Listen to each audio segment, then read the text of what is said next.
So you're with Loan People, Yep. and you recently moved over to them not that long ago, right? Yeah. I'm somebody who's moved to several companies. Sometimes I've sort of made myself wrong about that and thought that maybe there's some sort of that's not a good thing to do. But what I've realized is usually when I moved, I can say with one or maybe two exceptions. I mean, I'm not even sure how many comes in, but maybe 8 over the last 20 years. 8 different companies. Maybe it's 6 or 7. Right? I don't Okay. know, but yeah. I'd have to count them. But it's been a few, and with maybe 1 or 2 exceptions, it always went well. I reached a new goal after the move. I mean, the move was something that worked out well for me, and so I'm kind of one of those that kind of thinking through it and trying to think, well, is there something wrong with me? Why, some people stay at a company for 10. Well, there is, yeah, all of us, right? But some people can't stay with companies for 10 or 15 years, and that's great. And I, probably I don't know, if I had averages, probably every 3 or 4 years, I've moved, sometimes quicker, sooner than that.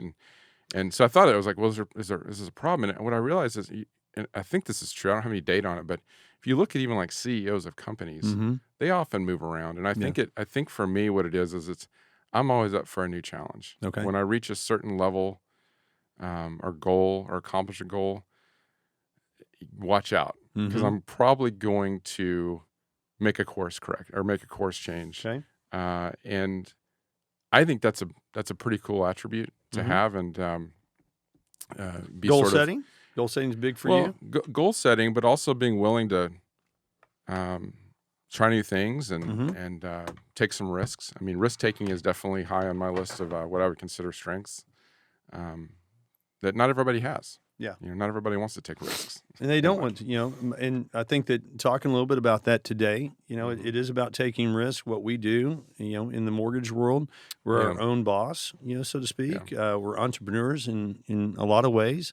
And, I would say, maybe some of the things that we'll talk about today, and one of the things I think that we should really touch on is your recent success, which isn't just the, it's not like you're a, fly by the night, all of a sudden you're doing 600 units and, what did you do to lead up to that, right? Sure. What got you there? But, on my notes, I think you had, last year, 2021, you had like over 500, you had 573 units. Is that right? 517? That's real close. 180, 190 million. 2020, real similar to that, and I'm sure, with you and your team, you have a team of what, 6 or 7 of you on your team? Is that right? When we hit those numbers, we were about 10 or 11. Okay. We'd grown to that. And we've pared down a little bit, like a lot of folks. And so we're running, right at 6, I believe. Okay. So, okay. and you're with your brothers, right? You have two brothers that are on your team, right? Brought my 2 brothers on a few years ago, over the years. I mean, really, it was this big refi boom we went through. As we were ramping up, I started working with my brother Rhett. He came on about 3 or so years ago. I'm terrible at timing. Okay. Time, but and you got here on he's time been today, amazing. so. I got here on time. Well, I can be somewhere, but thinking back. Okay. And then my other brother Sam joined us after that, and it's been we can go into this, but it definitely is a lifelong dream of mine to work with family. Okay. I always wanted to be entrepreneurial in some way, and part of that was because I wanted to have a business with family. Yeah. And give. I've always, one of the things I'm good at is being just a provider. Okay. If I had to create maybe one thing to say, this is John's identity, it's provider. Okay. And I've just found I'm good at it. I know how to make money when I need to. Okay. And